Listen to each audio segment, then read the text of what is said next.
Hello, this is U.S. Immigration Attorney Sharifa Tharpe. I'm here live to take your U.S. immigration related questions. I'm also here to talk to you about a topic that I'm sure will be of interest to you. So today I want to talk about being here. You are here without status for one reason or the other. Maybe you overstayed, maybe you ended up um, coming into the country uninspected, and now you are trying to fix that situation, right? But you don't have family, you don't have an employer. How can you fix this situation? It sounds impossible.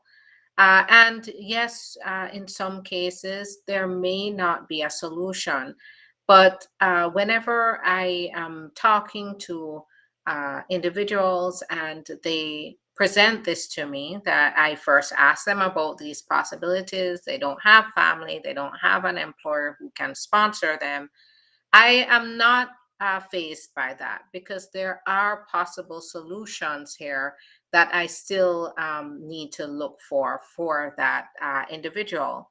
And this is where I go further into the client's background to figure out what they've been through and whether there's an alternative to get relief for them. Uh, and that's why it's so important to make sure that you schedule an appointment with an attorney who can give you that legal advice. Because as attorneys, we do go more in depth.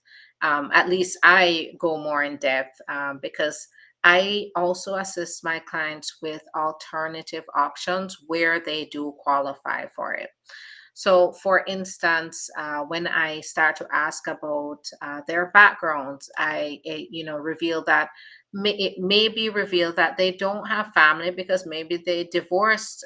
They were married, but they divorced a citizen, and they divorced that citizen because they were being mistreated. So then immediately what comes to mind is possible VAWA. Now, yes, even after divorce, you can apply for VAWA as long as it has not been more than 2 years since you divorced that spouse. So the clock is ticking. You have to make sure that you follow up and get legal advice to figure out if you do have options even after divorcing a citizen or resident. Other things may come up, like, for example, they may have been mistreated or abused by a past employer, or they may have been mistreated or abused by even relatives or friends or people that at first seemed well meaning and turned out that they mistreated them. In that case, there may be relief through what's called T status if they were subjected to this mistreatment in order to get them to comply with the person. So, for example, I've had cases approved where the relative invited them to come here to the United States to stay with them with promises of getting them their papers. And then when they came here, they quickly realized that they were in a bad situation. So, where they would not get their papers, instead, they're subjected to working for the relative. And when I say working for the relative, I do mean that includes housework, cleaning, the cooking, the taking care of the kids. That is considered work. And in that case, where you didn't sign up for that, you came because of the promise, and now you're being subjected to this. This means that you are in a situation, a trafficking situation. Under immigration law, it makes it very clear that this is a form of labor trafficking. And so you can possibly get your relief through the T status. You don't need this, you don't need to be victimized by relatives, that you could be the victim of strangers. You could be the victim of acquaintances. You could be the victim of a fellow undocumented person who did this to you. You could be the victim of an employer. So the immigration status and the relationship that you had with the individual who did this to you is not going to count here. What counts is what did they put you through? What did they do to get you into that situation? And what did they subject you to? What kind of mistreatment? What did you feel like you were forced or kind of coerced or pushed into doing that you did not willingly sign up to do, but when you're in the situation, you felt like you needed to do it. There's also cases where, as long as you get legal advice, so say you are facing a threat in your country, and say, luckily, fortunately, you have the visa, the visitor's visa. So you head straight to the United States because you need to get away from the threat. And now you know you can't go back. You don't have anybody here. You don't have relatives. You don't have an employer who can sponsor you. What can you do then? If you're fearful to go back, then we look at if you do qualify, if that level of fear rises to the level of asylum, where you can apply for asylum. In that case, you're able to stay here for the time that the immigration officers are taking to consider your application for asylum, and you're able to work while you're doing that. So when I say, in the topic, if you look at the topic, it says, how can I fix my status? Is where you're in a situation where you're here, you don't have the ability to work, you may not be, you may be out of status now, maybe you overstayed because you really weren't sure what to do, and you're trying to get back right with the law. You're trying to get your legal immigration status. So in that case, this is where the consultation is very important. Yes, you may have been through multiple attorneys. I have spoken to people that they've been through multiple attorneys. But in my case, I would say the difference between me and a lot of attorneys is that I screen for things that attorneys don't usually do. If you've been through multiple attorneys, I think you've heard, well, go marry somebody and come back, or are you married to a citizen? If you're not, then there's no hope for you. I don't take that approach. I go ahead and I evaluate other options that may be available that other attorneys are not looking at. So that's the difference between me and other attorneys, is that I am very thorough with the consultation, and I look at all the options on the table to assist you to get right with that, your immigration status. And every immigration status that I am looking at for you, it does involve getting the ability to work here and the permission to stay here. So go ahead, schedule that appointment, go to the link in the profile. When you click on that link, you will see a link to schedule your own consultation, or call the office, and the office will be more than happy to help you to schedule your appointment. My calendar is filling up.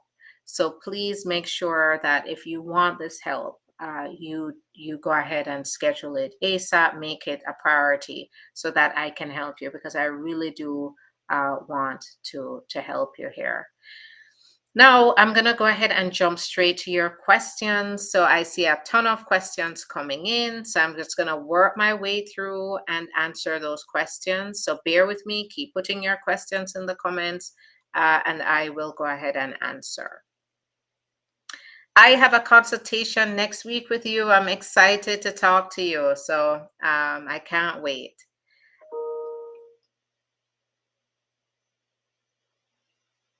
So I entered in F1 visa, but did not enroll in school. Now married to a USA citizen. Any chance for an AOS? So the adjustment of status, as long as you enter the country legally and you don't have any other restrictions, then you would be able to adjust status through a US citizen spouse. Now, I don't know what your specific concerns are and what the situation is with you, but this is where, and I'm not your attorney, so this is where it's very important to schedule an appointment and be a little more clear about what your concerns are. However, when you came in with the F1, you came in legally, even though you did not end up going to school.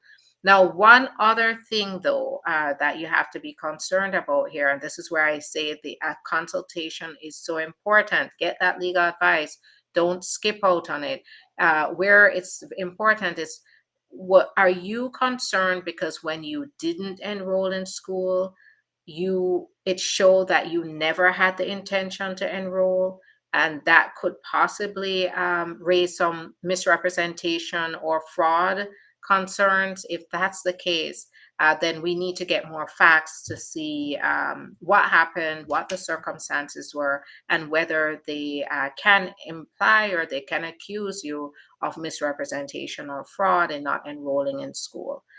So this is where it's important to get representation. It matters.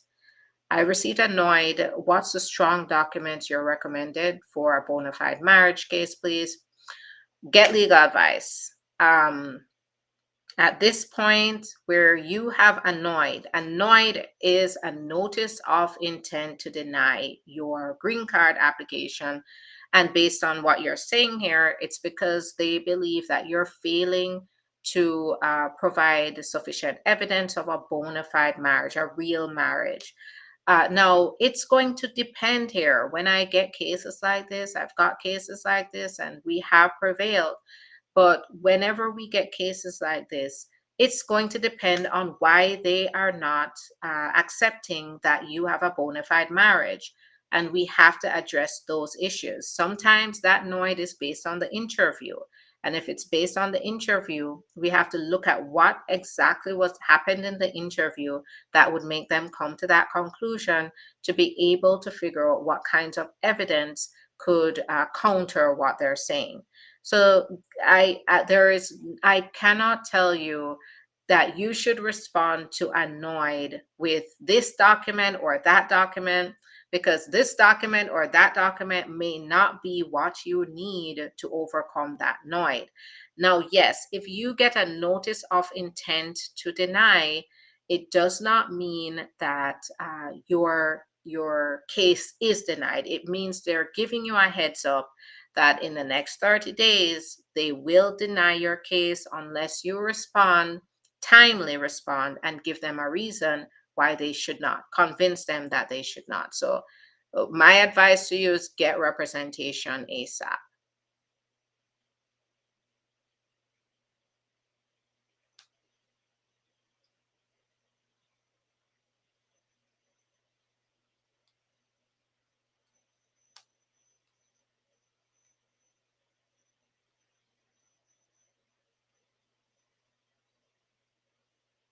I was approved for the I-765 and I-131. What happens next? You'll get, hopefully, if you're approved for them at the same time, a combo card.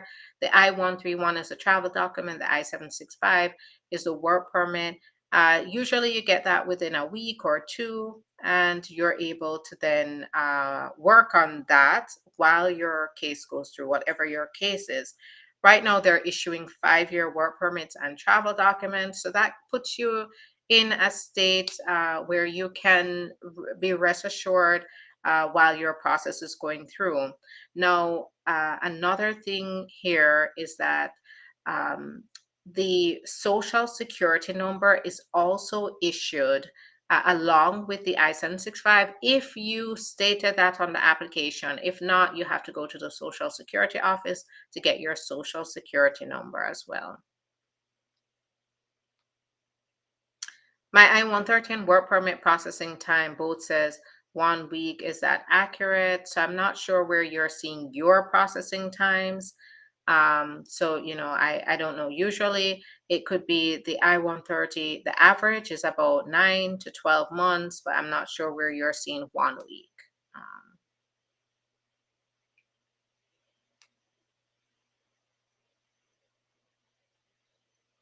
What if they wrote no AOS in the passport upon entry? Now I'm married and want to start filing. So we just got our client. So our client, the same thing happened. They said no AOS in the passport. he got the green card in the mail. So it's going to depend though on the situation. I would have to understand the facts associated with the no AOS. Sometimes they write that in the passport, especially when they're restricting the time that they've given you to stay, like they make it shorter than the 6 months.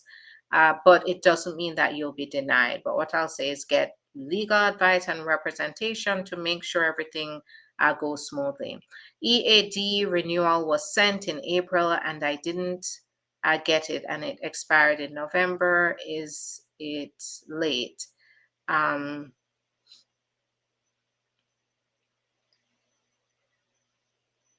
so I'm not sure what the situation is there. So if you sent in your renewal and you haven't received, if you received your receipt notice, the receipt notice does have an automatic extension of 6 months.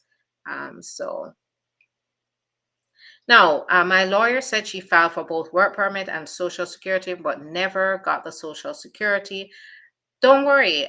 So she didn't get the social security number. Sometimes that happens. It's not usually the lawyer's fault. Sometimes there's just a disconnect. In that case, go to the social security office and apply for your social security number. They'll go ahead and send you a new one within a week or two. So no worries there. It's not something that's not replaceable. Can I file for adjustment of status on my own out of status? So if you're saying you don't have any family, don't have any employer, you don't have any other types of status that would allow you to, then the answer would be no. But if you have family members, you have now there may be ways, but it has to be through employment, through investment, through family. If you if if you don't if you don't qualify through any of those ways, then you're not going to qualify. All right. Let's see here. I'm gonna go ahead.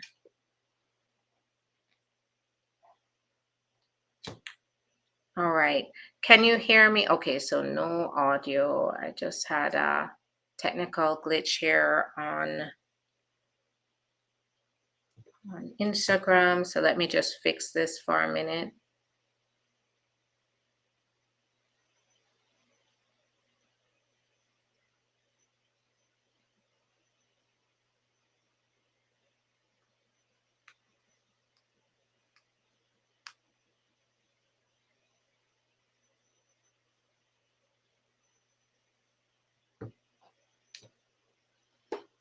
All right, so here I am. I'm on Instagram again. I had technical difficulties, so bear with me. Thanks so much for your patience. So I'm going to go ahead and answer questions on Instagram. So put those questions in the comments as I. So thanks so much for joining. Had technical glitch. Please go ahead, put your questions in on Instagram so I can quickly answer your questions before we have another technical issue. Put those questions in the comments. What if I overstayed because of a court case? How can I fix this? You need to, usually if you had a court case but you overstayed, that's usually not an excuse for overstaying. We have to figure out though the facts here to determine what happened. Quickly put your questions in the comments on Instagram. I want to make sure I get to your questions before we have another issue here. Fiance visa, please. I don't know if that means what that means, but I'll quickly let you know what a fiance visa is. So if you're outside of the United States, you're the fiance of a US citizen. Only US citizens can file for this. That US citizen can petition for their fiance. So that, in a nutshell, you have to show the intention to that you will get married within 90 days of coming to the U.S. on the visa. You do have to show that you've met in the most recent 2 years before applying, and if you've not met in person, you have to show you have to show a very good reason why. You have to either show extreme hardship or show that there's some kind of cultural a tradition that prevents you from meeting before you get engaged. Um, so that is a summary of the fiance visa. I have an employer. Can I file for a green card that way? If the employer is willing to petition for you, yes. How long does it take to get the approved for the I-360? If we're talking about I-360 through VAWA, it's going to be about 3 years. Now, keep in mind that you do have the ability in most cases, not every case, to apply for the work permit while you wait. What if I overstayed after coming on a work program? Can I adjust my status outside of getting married? It depends. This is where the consultation is going to be very important. Now, your options become limited, but we have to understand your facts to see if you do have that option. How long does a petition can what? Well, I'm not sure what this is saying. I think that it's mistyped. You're probably trying to rush off the sentence. How long, I guess, how long does a petition go after filing for the green card if I married a US citizen? So my shortest case has been 5 months. And then I would say the longest is a little over a year, but on average, most of them are 8 months. How long does it take for USCIS to respond after receiving RFE evidence? So it could be a few weeks to even months. How long does it take to get receipt notice after filing VAWA? Could be 2 weeks, could be up to 6 weeks in the busy time. What if I overstayed after coming on a work permit? So I answered that. Will a felony automatically disqualify me for adjustment of status? Was married to a citizen for 14 years, but he passed from cancer. Give us a call. It not automatic. I mean, there may be ways to apply for a waiver if it does. So if the felony does disqualify you, make you inadmissible, there may be ways to apply for forgiveness. Give us a call. Let's talk about what this is. I need to understand what charge it was to understand maybe if there are going to be severe immigration consequences or there's a way to overcome any inadmissibility that you have. Getting food stamps for my daughter who was born here. Mom, out of status, will that affect getting my green card? The food stamps are for your daughter, and so your daughter's a US citizen. It should not. And then they just released the policy manual that details that food stamps alone will not disqualify you from getting the green card.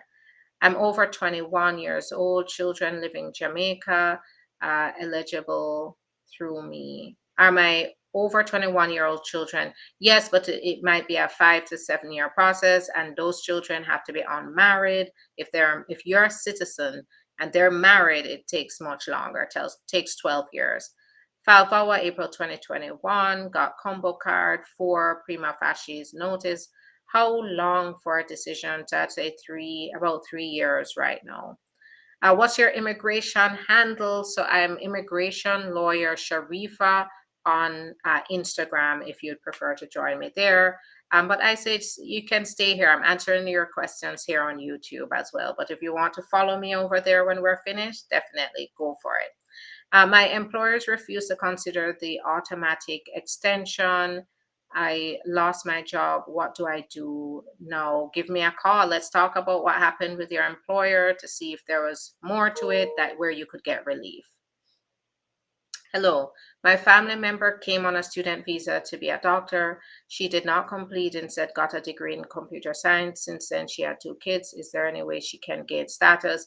Not through education alone. I mean, since she has an overstay, that could complicate the issue. But I need to understand exactly what happened, what her circumstances are.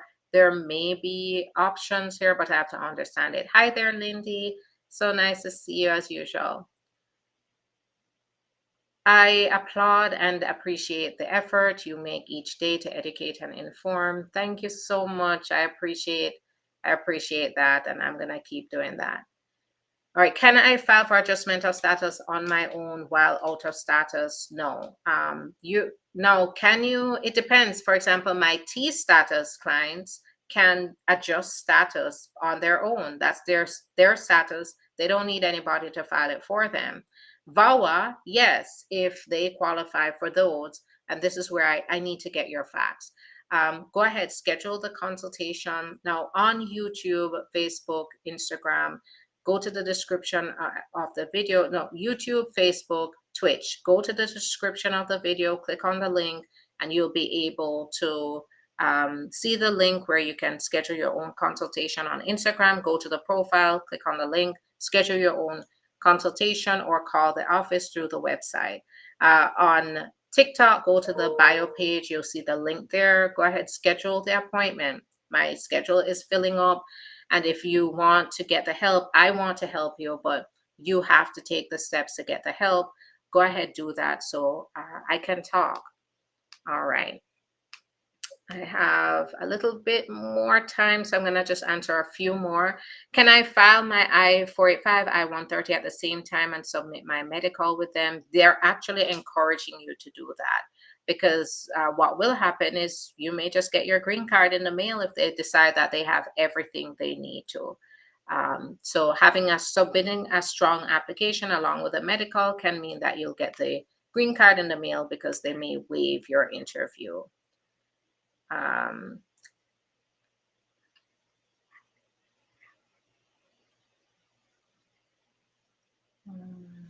see.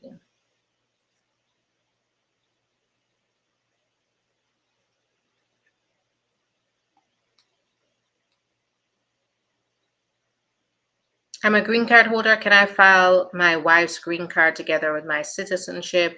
If you're a green card holder, if your wife is in status, the priority date is current, then yes.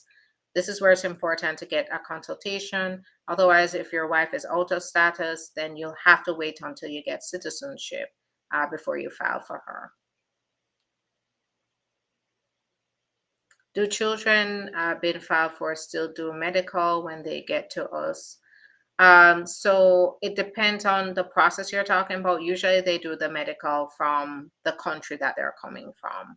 It just depends. Say they're paroled and then they go through the adjustment of status process here, then in that case, they would do the medical here in the US. Mom filed for me in a long time ago, but I aged out. Can I still qualify for T245I? Now, if at the time, usually the application to qualify for T245I, the application that was filed has to be approvable. It means it has to be an application that would have been approved, but for one reason or the other, it wasn't. So if your mom filed a petition that was never going to be approved, then you wouldn't qualify under 245I. So that's also something you have to look out for when applying under Section 245I, which I can do a whole live on Section 245I. It's where if you've been filed for on or before April 30th, 2001, even if the application didn't go through, but it was approvable, then you can you can otherwise apply for adjustment of status in the future rather than leaving the country. What if I overstay in the States and don't know what to do? How can I get a work permit and resident here so I can live here? Schedule an appointment. Let's first talk about your circumstances and then determine what the best way would be. Can I file for my spouse and kids if I get an employment-based green card? Yes, so that's usually a possibility to apply for your wife and kids. Can a person, and the kids have to be under 21 and unmarried, can a person apply for tourist visa while on filing? It's possible, but you have to really come good with your evidence that you qualify for a tourist visa. All right, that's going to be it for me. I'm going to aim to be back at around lunchtime to answer some more questions. So look out for me. Thanks so much for your time, everyone. Now, next week, I'm going to be running some promotions, handing out free consultations, and also launching discounts again. So look out for that next week. Continue to join me in the lives, and you will hear how to get that done. So thanks for your time. We'll talk tomorrow again. So until tomorrow, bye-bye.